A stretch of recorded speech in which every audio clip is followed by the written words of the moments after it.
ता मैया का अजी मैंने सारी जमीन जोत दी है, तुम अब बीज लगा दो। सच में चंपा, तुमने इतनी जल्दी सारा खेत जोत दिया? लेकिन ये हल तो कितना भारी था, कंधे पर भी नहीं उठाया जाता है।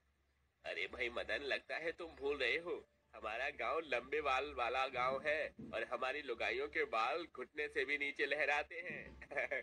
औजार का काम करते हैं इनके बाल। अरे वाह, देखो सब लोग मेरा जुगाड़ सीधा जाकर निशाने पर लगाए। मैंने अपने बालों में कांटा बांधकर कितनी सारी बड़ी बड़ी मछलियां फंसाई हैं। आज तो हम मिलजुल कर दावत करेंगे। ये कहते हुए बबीता अपने लंबे बालों को ऊपर खींचती, उसके लंबे लहराते काले बाल झरने के पानी में से मछलियों का झुंड जाले में फंसाकर ऊपर ले आता है।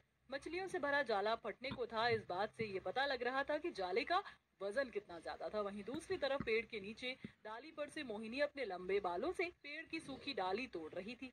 जहां महिलाओं से लेकर छोटे छोटे बच्चों के बाल भी लंबे लहराते थे। आखिर लंबे बालों वाले इस अनोखे गांव के पीछे का रहस्य क्या है, जानने के लिए कहानी के पिछले भाग को देखते हैं। एक समय में किशनगंज गांव बहुत ही कुशल था। गांव की महिलाएं बहुत ही रूपवती थी, सबके बाल कमर तक बल खाते थे। गांव की जमीन बहुत ही उपजाऊ थी, सभी के पति किसान थे। खेती बाड़ी करके वह अपने साल भर का भरण पोषण आराम से कर लिया करते थे। इतवार की सवेरे सवेरे चंपा बबीता अपनी बेटियों के बाल में तेल डाल रही थी। माँ, हरामा नाम से गंगा करो ना, मेरे बाल नोच रहे हैं। अरे आराम से ही तो कर रही हूँ लाडो। हे भगवान, बाल बाल सुलझाने में ही तेरे कितने बाल निकल गए, कितने हल्के बाल हो गए, इसीलिए कहती हूँ तेल डाल कर रखा कर।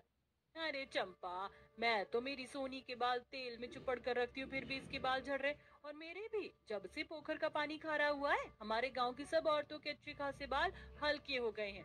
कोई अच्छा तेल शैम्पू लगाना होगा तभी फर्क पड़ेगा, वरना हम तो पूरी तरह गंजी हो जाएंगे। दोनों बातचीत कर रही होती है, तभी गांव के अंदर तेल का प्रचार करता हुआ एक आदमी आता है।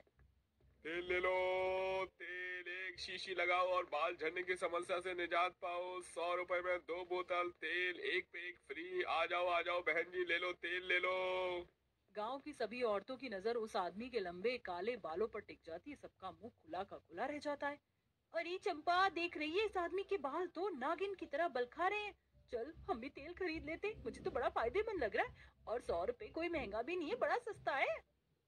प्रचार के आधार पर गांव की सभी औरतें उस बहरूपिया आदमी से तेल खरीद लेती हैं, मगर उनमें से किसी को भी असलियत पता नहीं थी कि वह आदमी सर पर विग लगाए हुए था। थोड़े दिन में गांव की औरतों के बाल और हल्के हो जाते हैं। तभी एक दिन गुंजा नाम की एक बड़ी ही गरीब गंजी काली लड़की तेल शैम्पू बेचने आती है।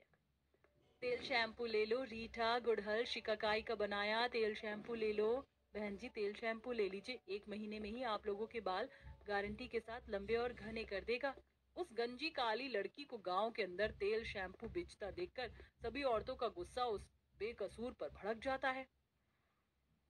ये गंजी पटेल काली कलूटी बैंगन लूटी भी उस आदमी की तरह ठगेरू है। मैं तो कहती हूँ इसे चप्पल और जूते की माला पहनाते हैं और इसका मुंह काला करके यहाँ से निकलते हैं, तभी इन लोगों का ऐसा झूठा प्रचार करने की आदत जाएगी।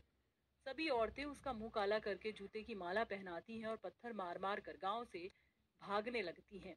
बेचारी गुंजा रोती बिलखती है। भगवान के लिए मत मारो मुझे, निकल जा हमारे गांव से वरना तेरी जान निकाल देंगे। तुम सब औरतों ने मिलकर मेरी जान ली है, तुम मेरी मौत की कसूरवार हो, इसलिए इस गांव की धरती श्रापित होगी और अब कोई अन्न की बाली यहाँ नहीं उपजेगी। तुम सब भुखमरी के शिकार होगे। ऐसे बोलकर गंजी गुंजा दम तोड़ देती है। पूरी धरती बंजर हो जाती है, गांव में सूखा और अकाल आ जाता है। यहाँ तक कि पूरा का पूरा गांव गंजा और बदसूरत हो जाता है। लोग उनकी शक्ल को देखकर भीख भी नहीं देते, सब अपनी बुरी दुर्दशा में अपने गुनाहों से तौबा करते हैं। तुम औरतों के कारण उस लड़की के श्राप पूरा गांव भुगत रहा है। अपने पापों का पश्चाताप करो वरना हम सब मर मिटेंगे। जलन में हमसे बड़ी भूल हो गई काकी, हे ईश्वर हम पर तरस खा। हमें बचा। तभी उस लड़की की आत्मा उन्हें दिखाई देती है। तुम लोगों को तुम्हारी भूल का एहसास है, लेकिन मैं अपनी श्राप को तो लौटा नहीं सकती। लेकिन मैं तुम्हें वरदान देती हूँ कि गांव की सभी औरतों के बाल जादुई बाल हो जाएंगे, जिसे तुम औजार और अपनी ताकत के रूप में इस्तेमाल कर सकती हो। मगर अगले 1 साल तक ये जमीन कंटीली झाड़ी उपजेगी, इसलिए यहाँ से पूर्व की दिशा में चले जाओ। वहाँ एक विशाल पेड़ है, सब उस पेड़ पर ही बस जाओ। देखते देखते चमत्कार हो जाता है। सभी औरतों और बच्चों के लंबे बाल लौट आते हैं। जब उस पेड़ पर आ जाते हैं जिसके चारों ओर जिंदा चट्टान से जल के सोते बहते हुए झरने गिर रहे थे। ये पेड़ तो कितनी खतरनाक जगह पर है। हम लोग वहां तक कैसे पहुंचेंगे? एक तरफ झरना है, दूसरी तरफ खाई। जरा भी पैर डगमगाया तो जान से जाएंगे। आप सभी घबराइए मत, हम अपनी लंबे बालों को रस्सी